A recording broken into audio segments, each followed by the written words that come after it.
Welcome to channel Ancient World Hub. Please like, subscribe and comments. Thank you. Bharat एक ऐसा नाम जिसके साथ सिर्फ जमीन नहीं जुड़ी बल्कि सत्ता, संघर्ष और सभ्यता की हजारों साल पुरानी कहानी जुड़ी है। जब दुनिया के कई हिस्से अभी जंगलों में भटक रहे थे, तब भारत में राजा शासन कर रहे थे, कानून बन रहे थे और समाज की नींव रखी जा रही थी। भारत में शासन की शुरुआत होती है वैदिक काल से। उस समय राजा को राजन कहा जाता था। राजा सर्वशक्तिमान नहीं था, उसकी शक्ति सीमित थी। सभा और समिति जैसे संगठन होते थे जो राजा के फैसलों पर सवाल उठा सकते थे। राजा का काम था धर्म की रक्षा करना, प्रजा की सुरक्षा करना और न्याय बनाए रखना। राजा सुदास, दिवोदास और भरत वंश के शासक इसी युग के प्रतीक थे। ये वो समय था जब राजा खुद को भगवान नहीं बल्कि जनता का सेवक मानता था। लेकिन जैसे जैसे समय बदला, राज्य बड़े होने लगे और सत्ता की भूख पैदा हुई। भारत में छोटे छोटे जनपद बने और धीरे धीरे वे महाजनपद बन गए। कुल 16 महाजनपद उभरे: मगध, कौशल, अवंती, वज्जी, अंग। इन सब में मगध सबसे शक्तिशाली बनकर उभरा। मगध का पहला बड़ा राजा था बिंबिसार। उसने युद्ध से ज्यादा राजनीति और विवाह नीति का इस्तेमाल किया। राज्य बढ़ा, सत्ता मजबूत हुई और बुद्ध तथा महावीर जैसे महापुरुषों को संरक्षण मिला। लेकिन सत्ता की कीमत हमेशा चुकानी पड़ती है। बिंबिसार का बेटा अजातशत्रु, उसने सत्ता पाने के लिए अपने ही पिता की हत्या कर दी। यहीं से भारत के इतिहास में सत्ता के लिए खून बहने लगा। अजातशत्रु ने युद्ध में नई तकनीकों का इस्तेमाल किया, वैशाली को हराया और मगध को और शक्तिशाली बना दिया। इसके बाद आया नंद वंश। महापद्म नंद अत्यधिक धन और विशाल सेना का मालिक था, लेकिन वो जनता से दूर था। ऊंचे कर, कठोर शासन और अहंकार, यही नंद वंश की सबसे बड़ी कमजोरी बनी। और फिर इतिहास ने करवट ली। एक साधारण युवक और एक असाधारण गुरु एक साथ आए: चंद्रगुप्त मौर्य और चाणक्य। चाणक्य की बुद्धि और चंद्रगुप्त की साहसिकता ने नंद वंश को जड़ से उखाड़ फेंका। यहीं से जन्म हुआ भारत के पहले विशाल साम्राज्य का, मौर्य साम्राज्य।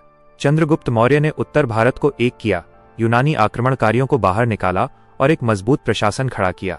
उसके बाद आया बिंदुसार, जिसने साम्राज्य को दक्षिण भारत तक फैलाया। लेकिन मौर्य वंश का सबसे महान नाम था सम्राट अशोक। अशोक ने सत्ता तलवार से पाई। उसने कलिंग पर आक्रमण किया। यह युद्ध इतिहास का सबसे भयावह युद्ध था। लाखों लोग मारे गए, नदियां खून से भर गईं और उसी खून ने अशोक का दिल बदल दिया। उसने युद्ध छोड़ दिया, हिंसा छोड़ दी और धम्म को अपनाया।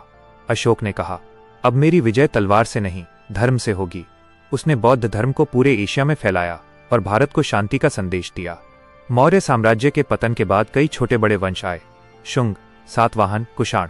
कुषाण वंश का सबसे बड़ा राजा था कनिष्क। उसके शासन में व्यापार फला फूला, सिल्क रूट सक्रिय हुआ और बौद्ध धर्म को संरक्षण मिला। फिर आया वो समय जिसे भारत का स्वर्ण युग कहा जाता है, गुप्त साम्राज्य। चंद्रगुप्त प्रथम ने इस साम्राज्य की नींव रखी, लेकिन उसका बेटा समुद्रगुप्त वो हारना नहीं जानता था। उसने 100 से ज्यादा युद्ध लड़े और लगभग पूरे भारत को एक झंडे के नीचे लाया। उसके बाद आया चंद्रगुप्त द्वितीय विक्रमादित्य। उसके शासन में भारत कला, विज्ञान और ज्ञान का केंद्र बन गया।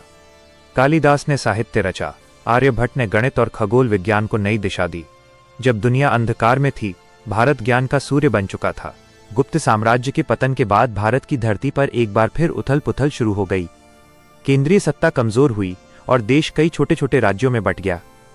लेकिन इसी बिखराव से जन्म हुआ वीरता, सम्मान और बलिदान के युग का, राजपूतों का युग। राजपूत अपने आप को सूर्यवंशी और चंद्रवंशी मानते थे। उनके लिए राज्य से बड़ा सम्मान था और जीवन से बड़ा धर्म। राजपूत राजा पीठ दिखाकर भागना नहीं जानते थे। चित्तौड़, रणथंभौर, अजमेर राजपूती शौर्य के प्रतीक बने। इन्हीं में एक नाम था पृथ्वीराज चौहान। पृथ्वीराज अजमेर और दिल्ली का शासक था, बहादुर, तेजस्वी और युद्ध में निपुण।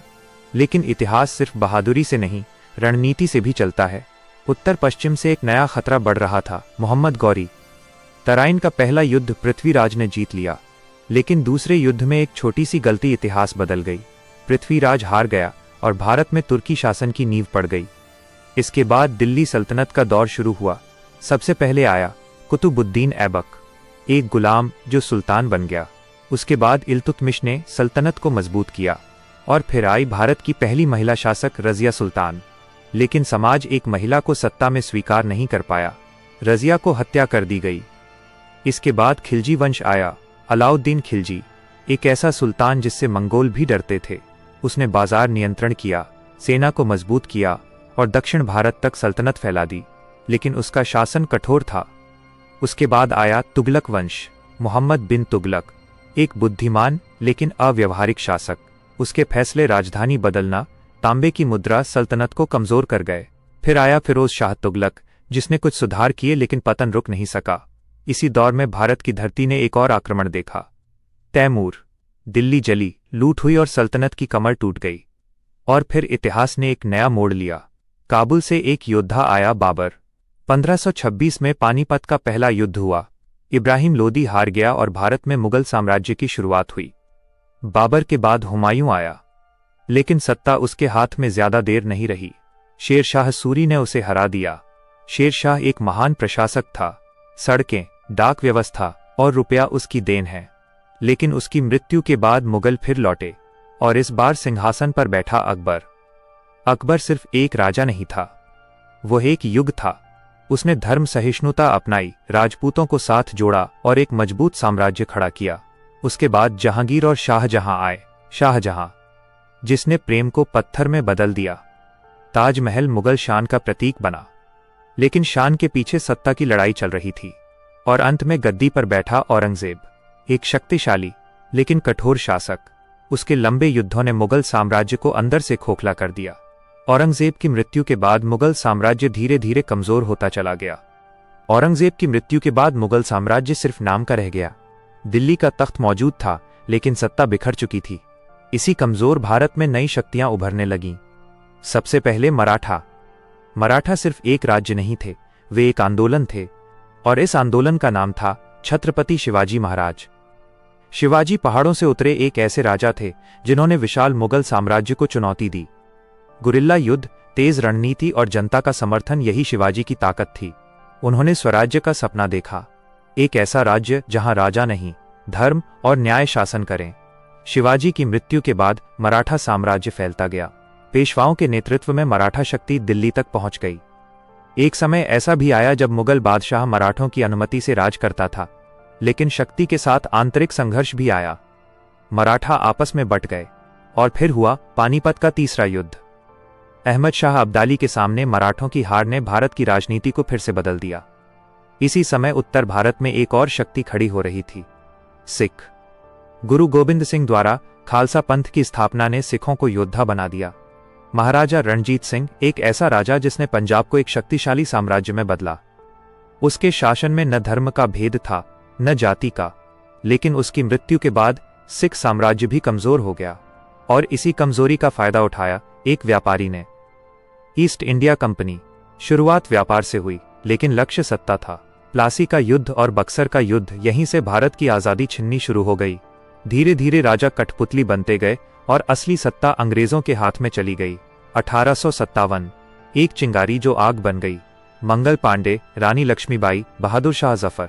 भारत ने अंग्रेजों को पहली बार खुली चुनौती दी, लेकिन विद्रोह असफल रहा। बहादुर शाह जफर कैद कर लिए गए और उसके साथ ही भारत में राजाओं का युग लगभग समाप्त हो गया। अब भारत पर सीधे ब्रिटिश क्राउन का शासन था, लेकिन सत्ता भले चली गई, संघर्ष नहीं रुका। राजाओं की जगह अब नेताओं ने ले ली। गांधी, नेहरू, सुभाष चंद्र बोस, आजादी की लड़ाई नई दिशा में बढ़ चली। और फिर 15 अगस्त 1947, भारत आजाद हुआ। हजारों साल पुराना राजाओं का युग अंततः समाप्त हुआ, लेकिन उनके द्वारा लिखा गया इतिहास आज भी जिंदा है। उनकी जीत, उनकी हार, उनका बलिदान, यही भारत की आत्मा है। भारत पर अनेकों राजाओं ने शासन किया, कुछ ने तलवार से, कुछ ने बुद्धि से और कुछ ने त्याग से, लेकिन भारत कभी किसी का गुलाम नहीं बना, क्योंकि ये भूमि सिर्फ शासन नहीं सहती, ये इतिहास बनाती है। अगर आपको ये पूरी सीरीज पसंद आई हो तो लाइक करें, शेयर करें और चैनल को सब्सक्राइब जरूर करें।